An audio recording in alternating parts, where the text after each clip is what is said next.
Ayan, magandang umaga o araw sa inyong lahat dyan, mga ka-Berks. Makulimlim po sa labas. Ayan, pero umaasa tayo, later magiging maganda ang panahon. So, eto na nga, meron tayong bagong dish for today. Pakikilala ko na sa inyo ang mga bidang-bidang ingredients. So, meron tayong scallion dito or onion leeks. Meron tayong tanglad o yung lemongrass. At may natisod tayong kalamansi. Actually, mga ka-Berks, kaya tayo nakaisip ng dish na to dahil sa kalamansi para magamit natin. Meron din tayong mayonnaise dyan, mga ka-Berks. Meron din tayong, ayan, pang-scoop. Sibuyas, bawang, ginger. Meron tayong liver spread. Kalahati lang po gagamitin natin dyan. Meron tayong bay leaves. Ayan. Meron tayong salt and pepper. Meron tayong peppercorn, whole peppercorn. Siyempre, meron tayong soy sauce. Ayan, pula at green na sili, mga ka-Berks. At ayan na. Ang bidang-bida, pork belly, at saka yung mascara po. Ayan. Hulaan nyo po ang ating dish for today. So, iwayway na po natin to, mga ka-Berks. Pero bago yan, lalagay natin sa pressure cooker yan para lumambot, mga ka-Berks. Ayan, ito. Simulan na natin, mga ka-Berks. Let's go!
Ayan na nga, mga ka-Berks. So, pagkatapos na nating hiwain ng mga ingredients at medyo makulimlim po sa labas At habang hinihintay natin na malapit na po matapos ang ating pinalalambot na mascara, pork belly. So, hindi po tayo bumili ng pork ears because yung mga member ng family is hindi masyadong gusto ang pork ears. So, meron tayong 3 quarts, almost 1 cup of calamansi na squeeze na po. Yan. Ginayat na po natin ng sibuyas, ginger, yan, minced garlic, yan yung scallion, siyempre. Yung liver spread po ang gagamitin natin. So, kalahati lang po nitong latan to. Medyo marami po kasi. Meron po tayo dyan. Ayan. 4 to 5 na green yung siling haba po. Ayan naman po yung pulang sili. Kung meron po kayo labuyo, mas matapang po yun. Ito po made in Thailand po. Yan. Nakalimutan ko po kaninang banggitin, gagamit tayo ng patis, pang timpla. Patis at syempre, iba ang karisma ng patis. Syempre, asin at pepper. Ayan, so medyo makulimlim po sa labas, so gagamit na lang po tayo ng air fryer mga ka-Berks. So, inintay na lang po natin at 400 degrees po i-air fryer natin. Para i-grill natin mga ka-Berks para mag-drip din yung mantika.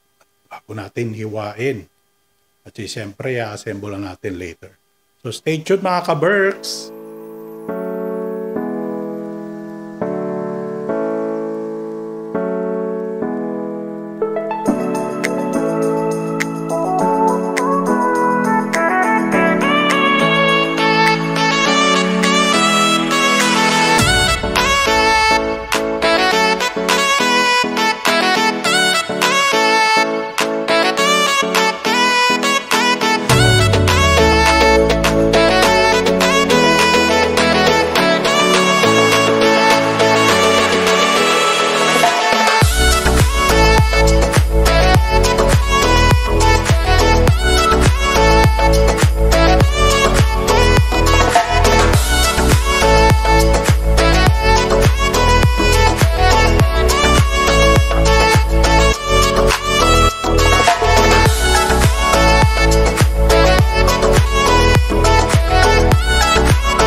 So, ayan na nga po mga ka-Berks.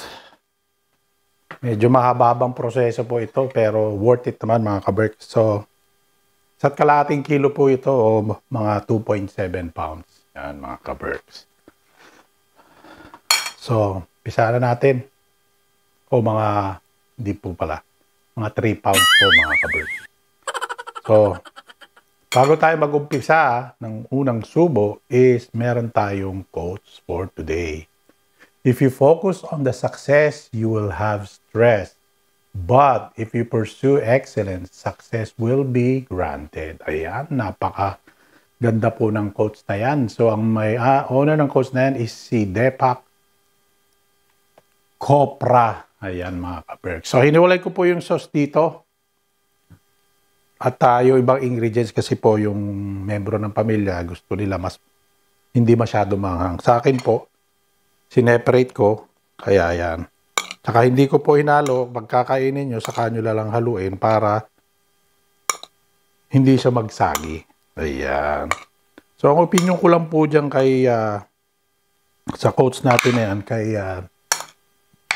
Deepak Chopra, is tama naman po. kailangan lang natin mag-go-go-go yan. Siyempre. At tuloy-tuloy lang po kung meron tayong pinapangarap o meron tayong mga goal sa buhay is yan. Kaya po ako nagbibigay ng quotes is para ma-inspired po kayo kung ano man po ang pinagdadaanan natin. Lahat naman po tayo may pinagdadaanan ng mga problema, nag-i-struggle tayo. Kaya binubus ko po kayo at binibigyan ko po kayo ng magandang quotes para sa inyong problema. Hopefully po nakakatulong po ako sa inyo mga ka-Berks.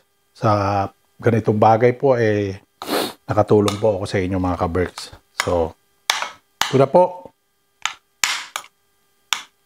Unang subo po. Ngayon pwede nyo po i-adjust yung lasa, asin o patis. Kayo na pong bahala. Pero sa akin po, tinigman ko po to. Ayos na po. Yan.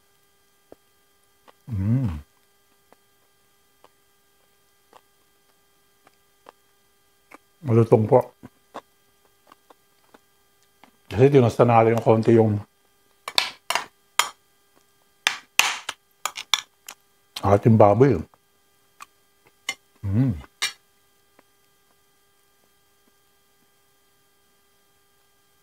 Tapos 20 minutes po natin pinakuluan sa pressure ko. Kaya malambot. Mga ka-Berks. Pangalawang subo naman akin.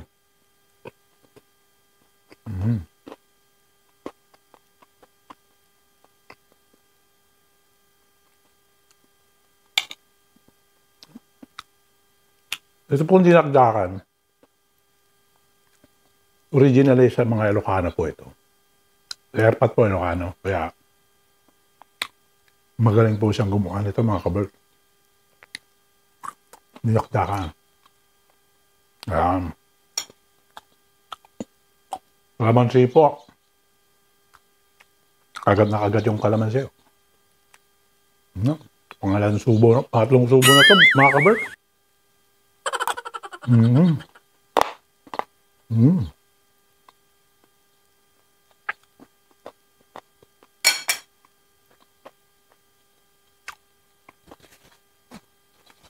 Kulupit ng lasa, mga ka-Berks. Napawisan ako sa balasa at saka medyo manghang. Ginawa ko kasi yun. Medyo manghang ko mga ka-Berks.